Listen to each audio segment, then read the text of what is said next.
우리 성도님 참 같이 예배를 드리는 게 참 한 주 한 주가 쉽지가 않고 이렇게 같이 얼굴 볼 수 있다는 것 자체가 참 그렇게 감사한 때가 요즘이라 생각이 됩니다. 우리 가정에서 예배를 드리시는 우리 성도님들 같은 경건한 마음으로 예배를 드리게 될 때 동일한 은혜가 있게 되기를 바라고 얼굴은 보지 못하지만은 영으로 우리 함께 예배에 동참하게 될 줄 믿습니다. 오늘도 능력의 삶으로 초대 이렇게 하는데 예배 드리고 나서 능력 못 받고 가면 이거 큰 예배 드린 겁니다. 우리 모두에게 큰 능력이 임하게 되기 바랍니다. 인사하겠습니다. 큰 능력 받으시기 바랍니다. 멀리 떨어지니까 훨씬 낫네. 능력이 크게 전달될 줄 믿습니다. 초대교회를 한마디로 표현하는 구절이 저는 사도행전 3장에 나와 있는 구절이라고 생각합니다. 베드로가 그랬죠. 은과 금은 내게 없거니와 나사렛 예수의 이름으로 일어나 걸어라. 벌떡 일어났습니다. 오늘 현대의 그런 나약한 기독교를 칭할 때 또 이 말씀을 갖고 또 이야기합니다. 은과 금은 있는데 나사렛 예수의 이름에 능력이 없다. 그렇게 이야기합니다. 이게 그냥 나온 말이 아니고요. 중시시대 타락했을 때 교황이 유럽 각지에서 막 성당 짓는다고 헌금이 막 그냥 막 들어오고 이러니까 너무 기뻐가지고 막 헌금 들어온다고 막 이렇게 했죠. 그때 가톨릭 그 대부죠. 토마스 아퀴나스가 있다가 나사렛 예수의 이름과 권능은 잃어버렸습니다. 그 앞에서 탄식을 합니다. 탄식을. 요즘 기침하는 것도 참 조심스러운 것 같아요. 이 말은 뭐냐니까 교회는 자칫하면은 본질적인 것을 잃어버릴 수 있다 하는 그 경고로 주신 겁니다.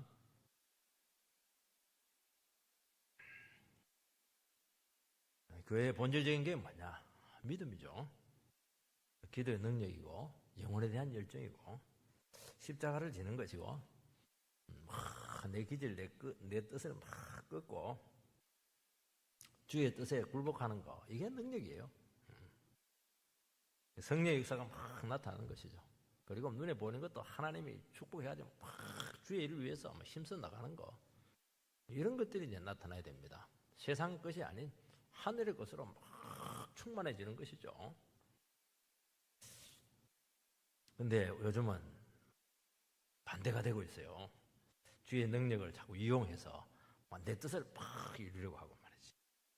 내 인생 살다 보니까 막 그냥 부족한 게 있는데 그 힘이 좀 딸리는 거 막 그냥 보충해 달라고. 그것도 기도가 필요하지만은 그것은 본질적인 것은 아닙니다. 그렇게 하다 보니까 기독교가 많이 힘을 잃고 있는 것이 사실인 것입니다. 예수님께서는 제자들에게 내가 떠나겠다는 겁니다. 여러분 만나는 건 좀 쉬운데요. 떠나는 게 그렇게 어려운 겁니다. 결혼하는 것도 참 어렵죠. 그런데 떠나는 거 헤어지는 건 훨씬 더 어렵습니다. 사람 떠나는 게 이렇게 어려운 것 같아요. 떠나면 다 잃어버리거든요. 제자들은 지금 굉장히 두려워하고 있습니다.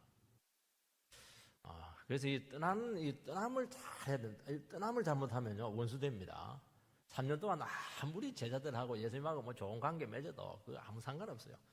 그냥 마음을 딱 닫아버리고 고립되면 끝나는 거예요. 예수님은 이 떠나는 걸 굉장히 중요하게 생각을 했고 어떻게 이 제자들을 떠나지만은 정상적으로 떠나는 게 아니고 이들을 붙들어줘야 되거든요. 내가 없어도 너희들이 훨씬 더 잘 살 수 있다. 훨씬 더 능력 있게 살아갈 수 있다.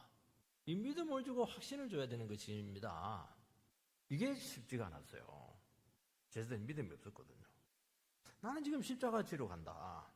십자가 지야 구원이 이루어지게 될 텐데 그리고 천국에 인도하게 될 텐데 또 성령이 너희들 임하게 될 텐데 그걸 어떻게 설명할 수가 있겠습니까? 그래도 얘기하는 거예요. 그리고 우리 지난주에 뭐라고 했습니까? 아버지하고 나가는 딱 하나로 연합되어 있다. 너희들을 그 연합 안으로 지금 초청하고 있다는 거예요. 그래서 너희들이 나랑 딱 하나가 돼버리면은 나에게 일어났던 일이 일어날 뿐만 아니라 내보다 더 큰 능력으로 살아갈 수 있다. 그걸 오늘 이야기하는 겁니다. 우리는 잘 안 믿거든요. 그건 예수님이니까 할 수 있죠. 어떻게 우리가 할 수가 있겠습니까? 제자들은 예수님을 능가했습니다. 예수님은 사마리아 이스라엘 지역만 전도했지만은 제자들은 뭐 세상 끝까지 가서 전도했거든요. 여러분 왜냐니까 예수가 안에 살아있고 성령님이 우리 안에서 펄펄 끓고 있으면요 하나님의 능력으로 예수님보다 더 놀라운 일을 하는 것이죠.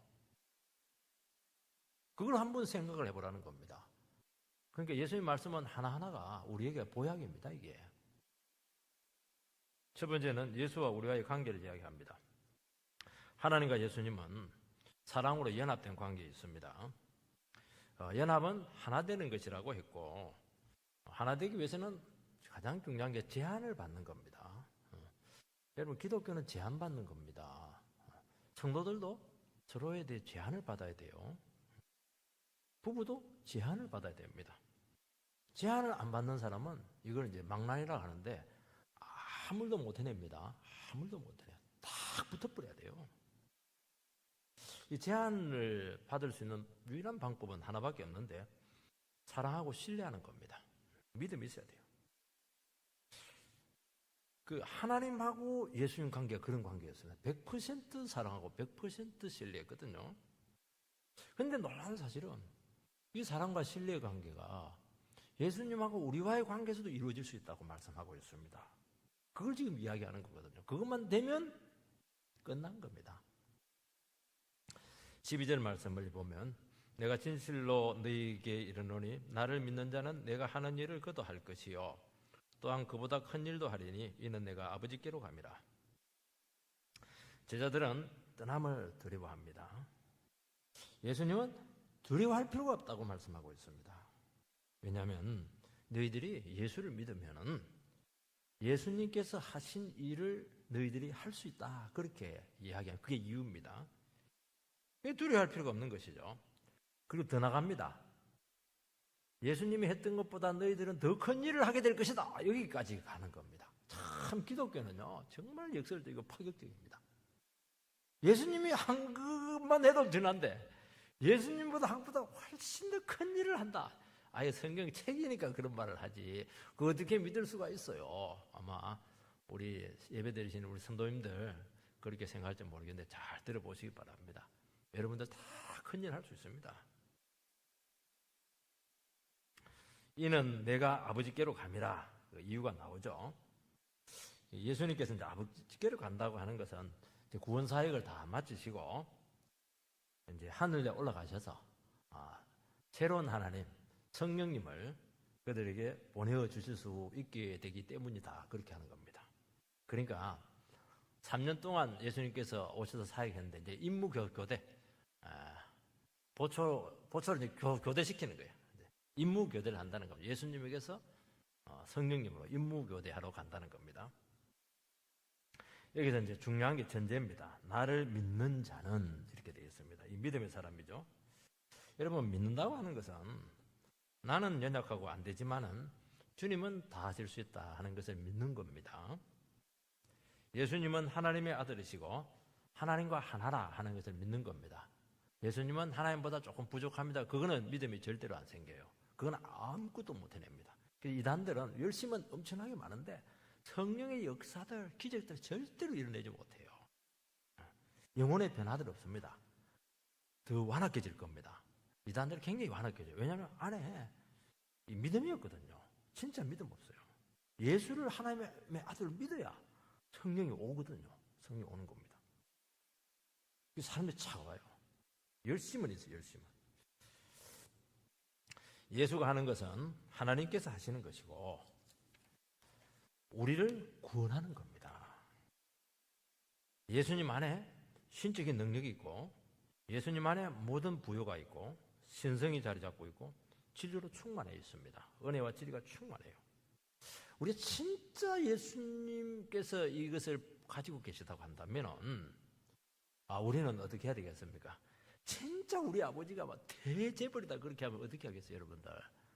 다른 데 가가지고 다른 데 가서 취직하겠어요? 아니죠. 어떻게 하는지 아버지한테 잘 보여가지고 아버지 밑에 비비고 들어갈 겁니다. 여러분 진짜 예수님이 어마어마한 능력을 가지고 있고 어마어마한 부여를 가지고 있으면 뭐 하겠습니까? 예수님 팽개치고 그냥 세상에서 뭐 돌아다니겠어요? 아니죠. 그건 믿음이 없으니까, 안 믿으니까 그렇게 하는 겁니다. 진짜 예수님이 부자고 재벌 위에 계시고 그렇게 하다면요, 단지 예수님께 잘 보여가지고 뭐라도 하나 얻어내려 할 겁니다. 막 비비고 들어올 거예요. 왜 나를 밀어내세요? 그 천국은 침노한 자가 없다는 말이 그 맞는 겁니다. 그게 천국에서 축복 얻으려면 어떻게 되냐, 막 밀고 들어가야 돼요. 막 전철 칸에 막 러시아웃 때 막 할 때 막 밀어넣잖아요. 푸시 팍안 들어가면 팍 엉덩이 쳐가지고 밀어넣고 막 들어가면 되거든요. 들어가면 복 받습니다. 예수 안에서 막 하늘의 것 땅의 것 막 다 취하고 누릴 수가 있다는 겁니다. 예수님께서는 이 땅에서 병을 치료하시고 귀신도 쫓아내시고 수많은 기적도 행하시고 능력도 행하셨습니다. 그리고 엄청난 말씀을 전가하셨습니다. 이게 이제 사복음서에 기록되어 있습니다. 우리가 이렇게 예수님처럼 할 수 있습니까? 못하죠. 우리가 어떻게 무리를 걸을 수가 있겠습니까? 베드로는 좀 걷긴 했어요. 우리가 어떻게 5천 명을 먹일 수가 있겠습니까? 우리가 어떻게 죽은 자를 살릴 수가 있겠습니까? 우리는 예수 믿는 것을 자꾸 요술 방망이처럼 생각합니다. 건나와라 뚝딱, 건나와라 뚝딱. 내가 원하는 것, 눈에 보이는 것을 얻을 수 있다고 우리 믿습니다. 보면 참 구약에 있는 성도들 보면은 참 많은 것을 주님께서 축복을 했어요. 누렸습니다. 구약은 하나님의 축복을 눈으로 보는 것으로 많이 이렇게 하나님께서 허락했습니다. 근데 예수님이 오시고 나서는 그 축복이 좀 바뀌게 되는데 어떻게 되냐니까, 예수님께서 구원을 이루신 후에 하나님의 축복이 눈에 보이는 것만 있는 건 아니고, 그거는 당연히 있고 거기에서 플러스 눈에 안 보이는 것. 그러니까 예수님이 오시고 구원을 이루고 나서 우리의 축복은 총체적으로 임한다는 겁니다. 이게 그러니까 너무 부유한 거예요.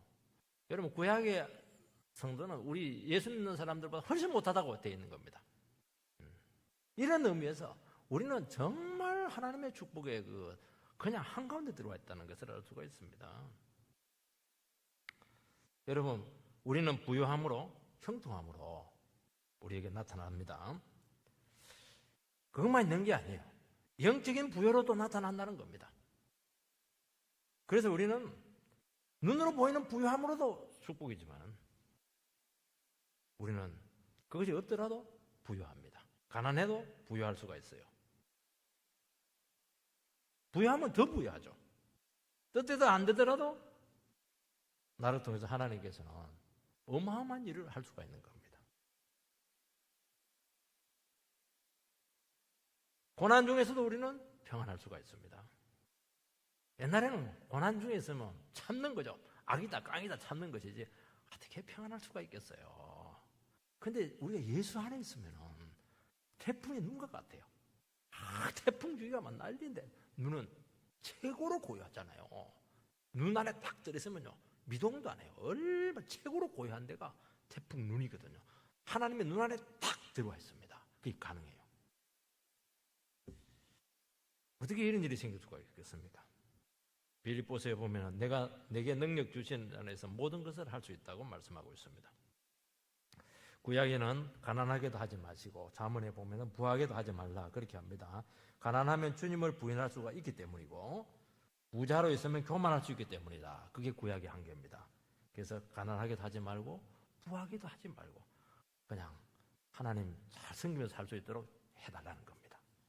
근데 신약에 오면은 완전히 달라집니다. 기도가. 내가 가난하든지 부하든지 일체의 비결을 배웠노라. 배고프든지 마냥 배부르든지 일체의 비결을 배웠노라. 그게 바뀝니다. 이게 신약이니까 가능해요.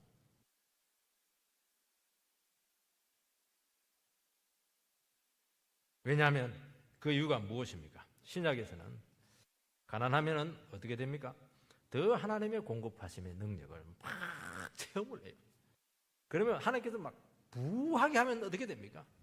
그 부를 가지고 그 나라와 그를 위해서, 주를 위해서, 이웃을 위해서 막 어마어마한 위대한 사역을 하는 거예요. 그 돈 가지고 막 풀어버리면 그냥 은혜가 막 철철철 넘치게 하는 겁니다. 그게 비결이에요. 구약에는 돈 많으면 타락할 가능성이 있는데 그래 하지 말라는 거예요.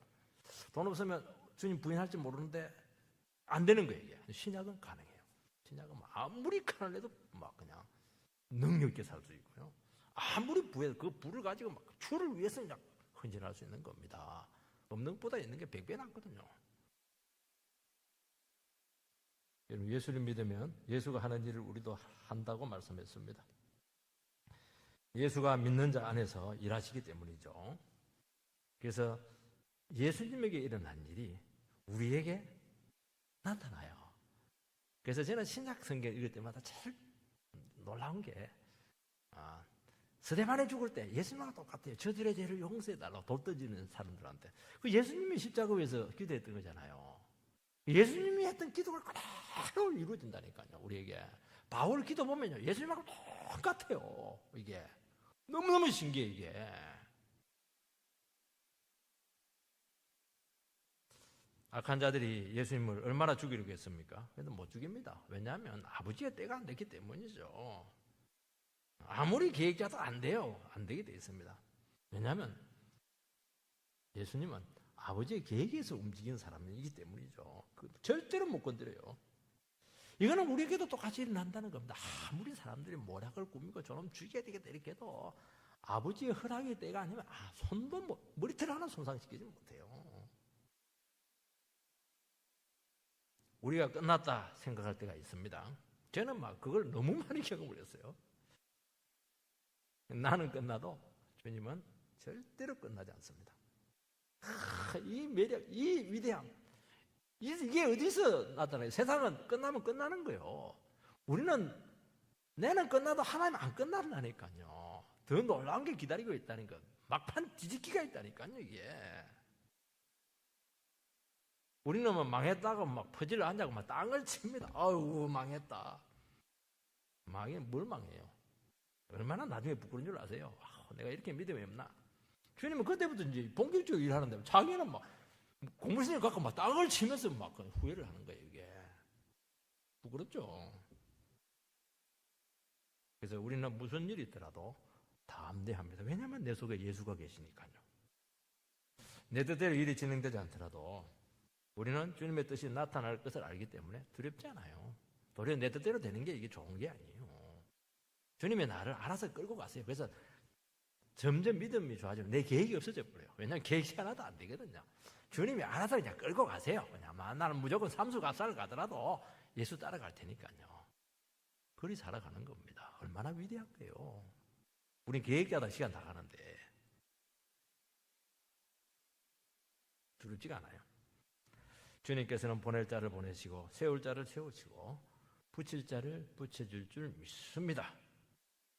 인간이 아무리 방해해도 결국 하나님의 뜻대로 될 줄 믿습니다. 따라하세요. 믿습니다. 믿으시기 바랍니다. 정말 위대한 시대를 살아가고 있습니다. 악한 자의 악의로 하나님의 뜻을 아무리 방해해도 악한 자의 악의는 내가 얼마나 악한 놈인가 하는 것만 드러낼 뿐만 아니라 그 악을 도리어 하나님의 뜻을 이루는 수단으로 쓰시는 정말 위대한 하나님이신 줄 믿습니다. 우리는 산술적으로 이론적으로 아무리 계산해도 답이 안 나와요. 그러나 주님은 너무 놀라요. 우리는 수학에 보면은 Y는 Y = FX잖아요. X. F가 예수잖아요. 예수. F가 있기 때문에 X 아무리 집어넣어도 돼요. F가 워낙 그냥 무한되기 때문에 다 되는 거예요, 이게. 왜냐하면 내 안에서 예수님께서 일하시기 때문인 것입니다. 그게 믿음이에요. 그렇게 해주겠다는 겁니다, 여러분. 그러면 우리가 해야 될 게 있잖아요. 우리 뭐 해야 되겠습니까? 나를 갈고 닦는 거예요? 막 운동을 해가지고 막 알통 나오게 하고 막 그냥 학원 가가지고 머리를 막 그냥 많이 집어넣는 거예요? 그것도 할 기회가 있으면 하시기 바랍니다. 필요하기 때문에 할 수 있습니다. 그러나 제일 중요한 것은 주님을 끝까지 의지할 수 있느냐 하는 문제입니다. 내 생각과 뜻을 내려놓고 말씀 앞에 내 자신을 제한하고 순종할 수 있겠는가? 그게 믿음이거든요. 나를 믿는 자는 딱 돼 있어요. 내 자신을 정말로 나도 우리 욕심 있고 우리 야망 있잖아요. 그걸 정말 십자가에 못 박을 수 있겠는가 하는 그 문제가 우리에게 주어지는 거예요. 숙제가. 믿음의 문제잖아요. 정말 내 자아를 죽이고 내 기질을 죽이고 내 자랑 다 내려놓고 내가 의지하는 것을 싹 버리고 주님 한 분 믿고 갈 수 있겠는가. 이게 우리에게 남아진 숙제예요. 이 싸움을 해라는 거예요. 이 싸움을. 내 처지와 상태와 소유와 아무 관계없이 주님께서는 우리를 통해서 일하실 줄 믿습니다. 이 믿음을 가지시기 바랍니다. 이거 주겠다는 거예요. 이거 겁내지 말라는 겁니다. 또 뭐라고 되냐? 또한 그보다 더 큰 일도 하리니 이는 내가 아버지께로 갑니다. 지금까지 예수님께서 하신 일보다 더 큰 일을 하게 하겠다고 말씀합니다. 주님께서는 십자가에 죽으시고 부활하시고 하늘에 오르셔서 성령을 보내주시고 다시 재림하는 그날까지 하늘 보좌 위에서 온 세상을 그 육신을 가진 부활하신 몸을 가지고 통치하실 것이고 그의 머리로서 교회를 다스리게 될 것이고 섭리로서 온 세상을 다스리고 계시다는 겁니다. 세상은 예수님이 오셔야 역사가 끝나는 거예요. 그동안에 뭐 하는 겁니까? 더 큰 일을 하신다는 거예요. 그때 예수님 있을 때보다 훨씬 더 큰 일을 한다는 거예요. 그게 뭡니까? 그 시대에 이루어지는 모든 일들이 더 큰 일 아니겠습니까? 우리가 하고 있는 일이 다 큰 일이에요. 뭐합니까? 우리가 재용서를 선포하지 않습니까? 우리 통해서 성령 역사가 막 나타나잖아요. 지금 우리 통해서 인간이 변하고 있지 않습니까? 내가 변하고 있고 저는 우리 교회 성도님들 볼 때마다 깜짝깜짝 놀래요. 하나님께서 우리 교회를 통해서 사람을 기가 막히게 만들고 있다. 그만한 자들은 막 때려가지고 겸손하게 만들고 약한 자들 상처받은 사람들은 막 치료해가지고 막 회복시키고 웃음이 나오게 하고 너무너무 많은 기적을 저는 그냥 막 요즘 막 감사절 제목이 너무 많아요. 그게 더 큰 일이라는 게 그게. 그거 하려고 주님께서 하늘에 올라가가지고 너희들 하늘에서 내가 막 하늘에 올라갔다고 하는 것은요. 하나님 그 보좌에서 이제 옛날에는 예수님 땅에 있을 때는 기도해가지고 응답 받았잖아요. 지금은 안 그래요. 예수님 직접 받아가지고 하늘에서 바로 던져주겠다는 거예요. 전쟁에 급할 때 어떻게 합니까? 헬기가 가면서 막 던져주잖아요. 현지에다가 막 물품을 던져주거든요. 지금 막 던져주는 시대가 왔다는 거예요. 지금 폭발적인 역사가 나타나는 거예요. 복음 전하면 바로 사람들이 구원을 받는 겁니다. 주의 이름을 부르는 자는 구원을 얻으리라 그렇게 말씀을 했거든요. 죄로 오염된 영혼들이 그렇게 깨끗해질 수가 있겠습니까? 기가 막힌 일이 생기는 겁니다. 여러분 인간에게 있어서 가장 큰 축복은 늘 이야기하지만요, 자기 안에 죄가 있다는 것을 깨닫는 겁니다. 죄성을 깨닫는 거예요. 내 고집이 이렇게 세구나. 내 기질이 이렇게 보통이 아니구나. 내 분노가 막 펄펄 끓고 있네. 정말 내 안에 통제되지 않는 감정과 기질이 있구나. 내가 피조물인 거 아무것도 아닌 걸 모르고 그냥 까불었구나. 그만하구나 하는 걸 깨닫는 거예요. 이게요 제일 위대한 일이에요. 이거는 예수님보다 더 큰 일을 하는 겁니다. 이거 깨닫는 이거. 여러분 죄를 아는 게 왜 중요하면 죄를 알아야 자기를 아는 겁니다. 죄를 모르는 사람들은 왜 예배 드리는 자체도 몰라요. 왜 주일날 와야 되는지를 몰라요. 왜 돈이 생깁니까 이게? 뭐가 생깁니까 이게? 아무것도 아닌 시간 낭비잖아요. 돈 주고 가야 되는데요. 헌금 바치고. 왜 예배를 드려야 되는 조차를 몰라요. 왜요? 죄인이라는 것을 모르기 때문에 그렇게 하는 겁니다. 자기를 아는 것이죠. 죄를 알아야 반드시 자기를 아는 겁니다. 기도하시기 바랍니다. 하나님, 제 꼬락서니를 제발 예배드리면서 알게 해주십시오. 그거 가지고 막 피눈물 나는 기도를 하시기 바랍니다. 위대한 일이 일어나게 될 줄 믿습니다. 그때부터 자기를 알게 되고 자기를 알아야 삶을 이해하게 되고 삶을 이해해야 인생이 풀리는 거예요. 그게 주님께서 우리에게 주시는 축복이라는 겁니다. 무엇보다 성령의 역사가 끊임없이 나타납니다. 부활의 능력이 역사합니다. 예수님 내가 갈게 그냥 갑니까? 죽었다가 부활해서 가잖아요. 여러분 죽었다 살아나는 능력은 정말 이것은 엄청난 일입니다. 우리는 하나님의 말씀을 듣기만 하면 영혼이 막 죽었다 살아나요. 신기해요. 신기해요. 사도행전에 보면 바울이 전도할 때 후렴구처럼 하는 게 있습니다. 얼마나 힘들었겠어요. 새로운 곳에 가가지고 막 그냥 돌 던지고 그냥 핍박이고 이렇게 하는데, 그래도 복음을 전하면 이상하게 뭐라고 되어 있냐 하니까 구원받을 자는 믿고 나오더라. 그게 이제 후렴구처럼 이렇게 나옵니다. 아무리 생각, 그 험악한 분위기에서 아무도 안 믿을 것 같은데 거기서도 그냥 꾸역꾸역 눈물 흘리면서 그냥 죄용서 받기 위해서 나오는 사람이 있더라는 거예요. 너무너무 신기하다. 이 맛을 한번 보면요, 미치는 거예요. 사람이 뭐 아무리 돌 던지지 맞고, 심한 경우는요 얼마나 핍박이 심했더니 돌 맞아 죽어버렸어요. 사람들이 장례식 치르려고 앉아가지고 지금 그 뭡니까 저기 뭐 이관 예배 드리려고 앉아있는데 뭐 또 펄떡펄떡 일어나요. 그날 또 어디 들어가요? 돌 던진 그 동네 들어가죠. 나 살았다, 복음은 살아있다 전하니까 사람들이 놀라는 거예요. 이게 그거 본 사람이 디모데잖아요. 그래서 디모데가 영적인 제자가 되지 않습니까? 이게 막 사람 미치게 하는 게 이게 세상에 이런 역사가 어떻게 나타날 수 있겠는가 하는 거예요. 이게 생각지도 못한 일들이 나타난다고 말씀하고 있는 거예요. 이게 그러면서 야, 정말 주님의 택하심이 있긴 있구나, 내 능력이 아니구나 믿으시기 바랍니다. 우리는 부도를 당하기도 하고 사회적으로 매당을 당할 때도 있고 집안에서도 막 버린 자식처럼 될 때도 있습니다. 이제 그 인생은 끝났습니다. 아니에요. 짓밟힐수록 놀랍게 살아나는 게 기독교입니다. 여러분, 우리가 죽어버려야 성령이 그때부터 역사를 하는 것입니다. 그걸 알아야 돼요. 그러면 죽는 거 겁 안 납니다. 우리 짓밟히는 거 겁 안 내요. 얼마나 내가 살아있는지 조금만 무시하고 조금만 짓밟히면 막 길길이 날뛰는데 마귀도 놀랍니다. 와, 너 성질 보니까 내보다 더하네. 너 마귀 동생 해라. 마귀들이 와가지고 인사해요. 형님 인사해요. 얼마나 대단한지, 마귀 같은지. 참, 그거 죽어야 돼요.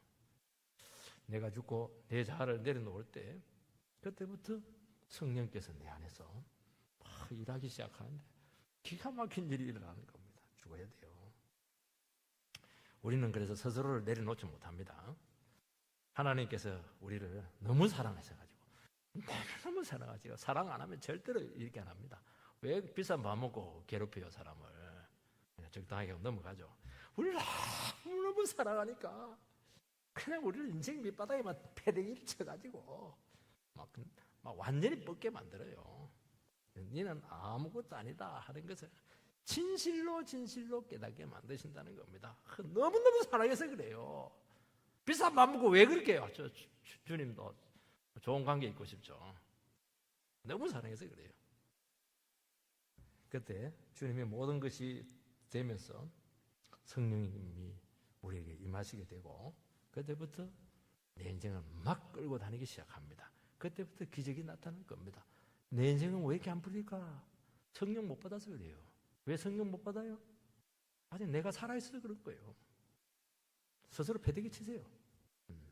그래서 기도해야 돼요. 기도는 뭐냐? 나를 패대기 치는 거예요. 하나님, 또 내가 올라왔네요. 하나님, 오늘 또 십자가에 그냥 정수리에다 못을 팍 박겠습니다. 그러면 성령이 팍 터질 거예요. 기도는 그거 하는 거예요. 그거. 그러면 지금까지 어느 인간도 해내지 못했던 전무후무한 일, 불가능한 일, 100년, 200년 된 그 일을 한순간에 해내게 될 겁니다. 그게 부흥이잖아요. 내가 하는 것이 아니고 내 안에서 성령님께서 일하시는 것입니다. 그리고 네가 했다, 그렇게 상 주시는 겁니다. 이게 기독교인 줄 믿습니다. 두 번째는 내 이름으로 무엇이든지 구하라, 그렇게 말씀을 했습니다. 주님께서는 저희들 곁을 떠나지만은 영원히 떠나는 것이 아니고요, 우주의 주권자로서 등극하셔서 이제부터는 제자들이, 예수님께서 전면에 나타나지 아니하시고 제자들을 전면에 세워서 일하시겠다, 그렇게 그들에게 임무를 지금 부여하고 있는 겁니다. 그래서 13절 14절 말씀을 보면 너희가 내 이름으로 무엇이든지 구하든지 내가 시행하리니 이는 아버지로 하여금 아들로 말미암아 영광을 받으시게 하려 함이라. 내 이름으로 무엇이든지 내게 구하면 내가 행하리라. 너무 위대한 말씀이죠. 우리 이 구절 너무 좋아요. 무엇이든지 기도하면 다 들어준다. 아멘 합니까? 아멘 하기 힘들죠. 난 아무리 구해도 뭐 안 해주던데 뭐 시험도 떨어지고 말이지 지식도 안 되고. 그래서 이 말씀을 그대로 믿고 막 기도했는데 안 들어주면 막 신앙이 막 시들시들해집니다. 예수 믿어봐야 뭐 소용없네. 그렇게 이렇게 낙심하시는 성도님들이 많이 계십니다. 이게 전제가 참 중요합니다. 전제가 뭐죠? 내 이름으로, 내 이름으로. 내 이름이 아니고 예수 이름이에요. 예수 이름. 주님께서 하나님 나라를 다 완성하시는데 이제부터는 제자들을 통해서 일하십니다. 그래서 그 하나님 나라 사역에 제자들을 동참시켜가지고 그들의 모든 기도와 간구와 필요를 내가 최우선적으로 들어주겠다. 그렇게 말씀하고 있는 것입니다. 여러분, 최전선에서 가장 치열한 전투가 벌어지잖아요. 제자들은 최전선에서 싸우는 군인이죠. 여러분, 전선의 상황은 가장 중요한 정보가 되고 모든 보급과 전략을 짜는데 핵심 요소라는 겁니다. 그래서 최전선에서 무전기 해가지고 연락하면 막 우선 배가 무조건 들어주는 거예요. 거기서 무너지면 다 무너지거든요. 그래서 교회는 싸우는 곳입니다.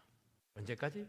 주님 오실 때까지 영원히 싸우는 곳입니다. 나는 싸우고 싫은데 두 발 뻗고 자고 싶은데 그러면 이제 하나님 나라에서는 진짜 가치 없는 사람으로 전락하는 겁니다. 여러분, 전투하는 교회는 살아 있습니다. 싸우는 성도는 절대로 망하지 않습니다. 싸웠는데 내가 믿음을 싸웠는데 내는 막 굶어 죽었다. 그런 기독교 믿지 마세요. 또 굶어 죽인 것은 또 다른 뜻이 있기 때문에 그렇게 하는 겁니다. 그럴 수가 없어요. 말씀으로 마귀와 싸웠어요. 힘들어요. 고통스러워요. 병이 될 수도 있어요. 절대로 안 망한다는 거예요. 하나님 그 기도 직속으로 들어주신다는 겁니다. 전도하는 영혼들을 어떻게 하나님께서 굶기시고 마귀 하겠습니까? 제일 중요한 사람인데. 기도하는 걸 어떻게 주님께서 그냥 마귀 할 수 있겠습니까? 뭐 코로나든 뭐 저로나든 상관이 없어요. 절대로 마귀 하지 않는다고 말씀하고 있는 거예요. 우리가 이때 기도해야 된다는 거예요. 기도가 살아있으면 절대로 교회 망하지 않아요. 여러분 성도 망하지 않아요. 집안 망하지 않아요. 자녀들 망하지 않을 겁니다. 기도가 끊어지니까 망하는 거예요 지금. 마귀가 지금 이것을 갖고 지금 우리에게 지금 도전하고 있는 거예요 지금. 저는 코로나 사태는 단지 전염병의 문제만은 아닙니다. 이번 주에 보니까 막 팬데믹이다. 이래가 팬데믹. 이제 전 세계적인 전염병이 되었다는 거예요. 이게 어마어마한 전염병이 되었다는 겁니다. 선포가 되었어요. 그러면서 또 어제는 보니까 카톡이 왔는데 우한 코로나는 아무것도 아니라는 거예요. 지금 중요한 건 이태리 코로나가 문제라는 거예요. 거기서 변종이 일어나가지고 4배로 전염성이 높다고 해요. 그게 언제 우리나라에 또 올지 모르겠다는 겁니다. 이게 지금. 우리는 이런 시대적인 상황 가운데서 이것을 어떻게 봐야 될 것인가? 일단 의학적으로 볼 수밖에 없습니다. 의학적으로. 그런데 주님께서는 우리를 하여금 이 시간 예배드리는 우리 모두들에게 그걸 또 영적으로 보라는 겁니다. 우리 의학적인 정보, 지식, 그런 조치 이런 것들을 여러분들이 무시하라는 것이 아닙니다. 그게 굉장히 중요한 거예요. 영적으로 문제를 보고 그 문제를 두고 영적으로 싸우라는 겁니다. 의학적으로만 싸우지 말라는 거예요. 우리는 지금 완전히 의학적으로만 다 빠져 있는 거예요 지금. 마귀가 지금 전염병을 통해서 교회를 막 위축시키고 있어요 지금.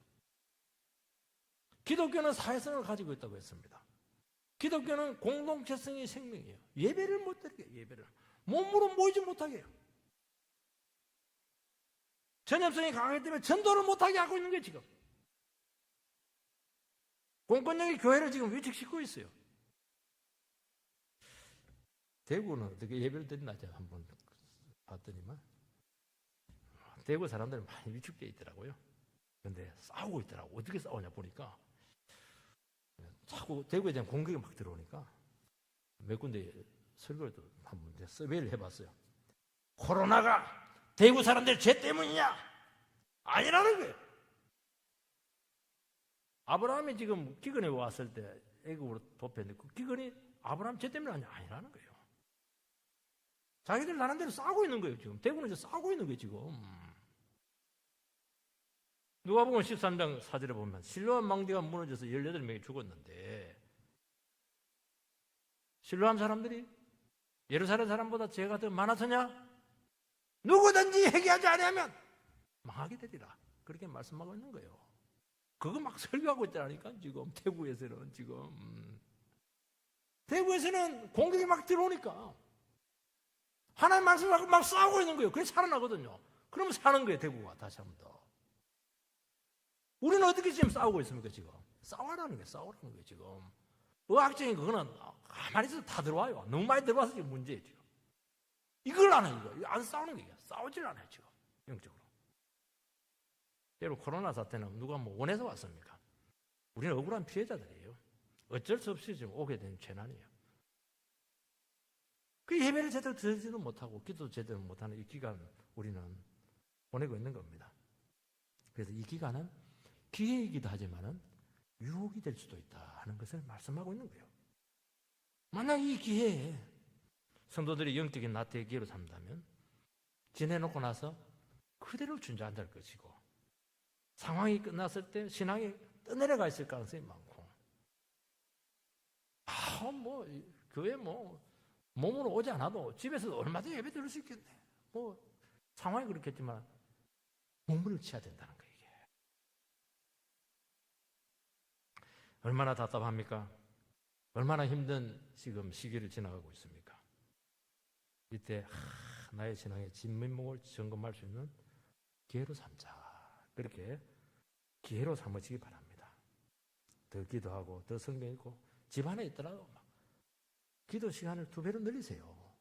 성경 읽기를 2배로 늘리세요. 저는 옥 안 옥을 얘기하는 게 아니에요. 지금 각자 지금까지는 언제라도 예배 드릴 수가 있었습니다. 언제라도 새벽 기도 하고요. 언제라도 그냥 철야하고 우리 교회는 철야는 없지만은요. 언제라도 성도들끼리 교제할 수 있는데 이제는 교제도 못해요. 이제 진짜 진검승부가 지금 우리에게 왔다는 겁니다. 나의 신앙의 현주소가 지금 여기서 판가름 나는 거예요. 이 시간 지나고 나서 퇴보한 사람, 그게 그 사람의 신앙이에요. 여기 싸워가지고 내 신앙을 하나님 앞에 점검할 수 있는 좋은 기회예요. 하나님께 그 사람 축복할 거예요. 그 교회를 하나님께 새롭게 세울 겁니다. 저는 그거 믿고 있어요. 그래서 저는 이런 입장에서 이번 사태는 하나님의 섭리라고 저는 받아들이는 겁니다. 그러면서 평소에 우리가 마음껏 예배 드리는 게 이게 얼마나 복된 것인가. 그 가치를 새롭게 깨우치라는 겁니다. 돈 벌고 나서 시간 나면 예배 드리고 어떻게 그렇게 지난날 할 수 있었냐는 거예요. 이게 아니구나. 언제라도 예배 드릴 수 있는 게 아니구나 하는 것을 뼈저리게 한번 깨닫는 기회가 되라는 겁니다. 여러분, 지금이 진짜 신앙의 시험 때 우리가 딱 서 있다는 것을 기억해야 됩니다. 다시 모일 때 그 결과로 영적인 상황이 확 달라지게 될 겁니다.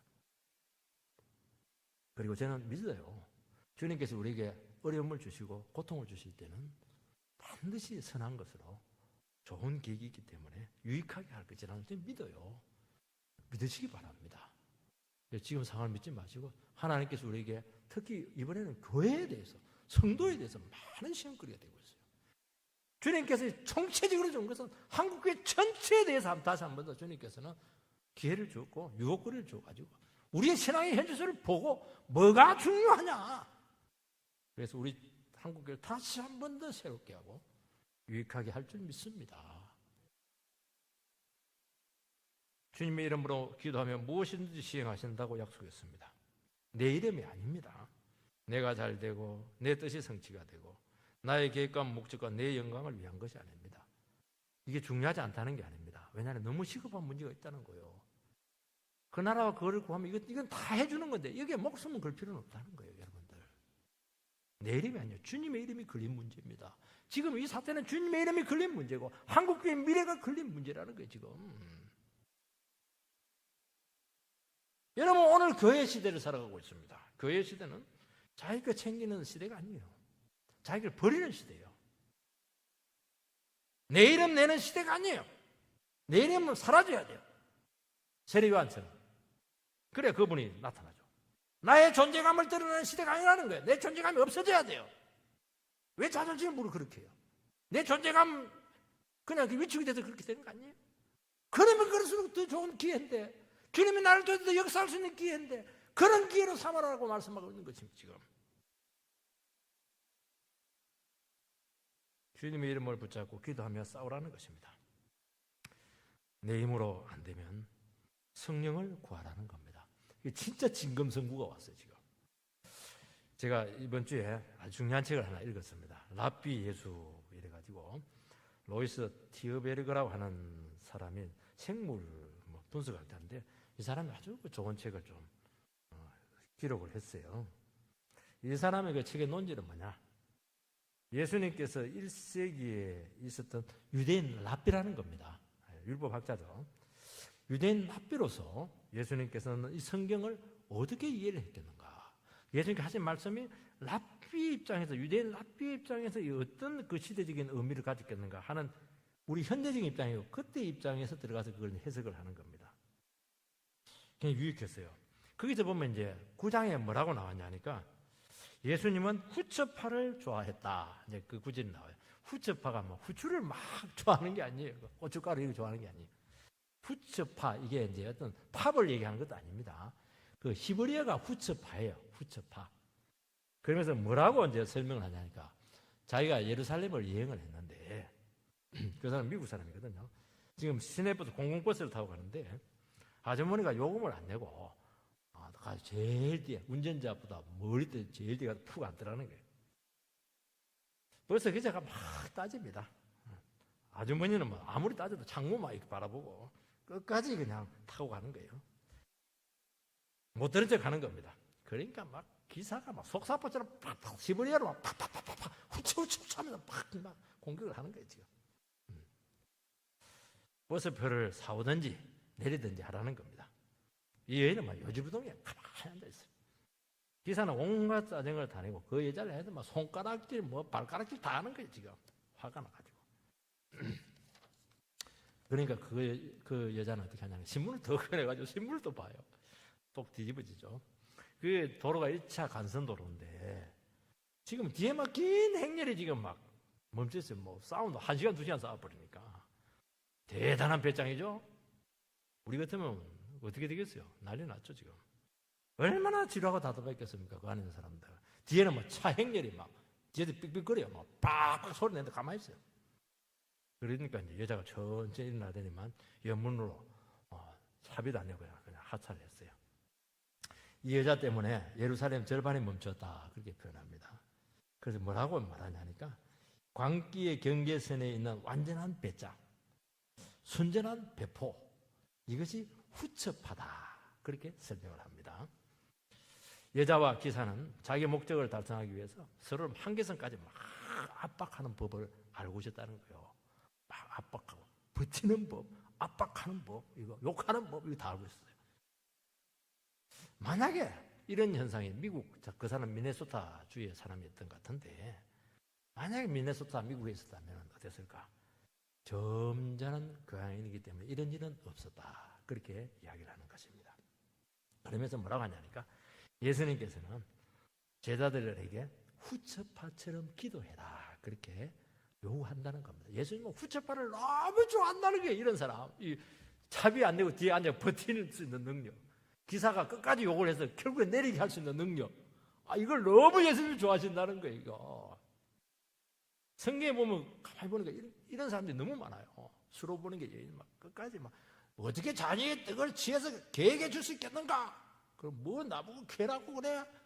뭐가 어쩌고저쩌 이러면서 막 돌아갈 텐데, 뭐라고 하냐, 개도 주인의 상에서 떨어지는 부스기를 못 씁니다. 이스라엘의 이만한 믿음을 보지 못했다고. 이 후처파 이거 왜 이런 배짱이 없냐는 거예요. 왜 이런 배짱이에요?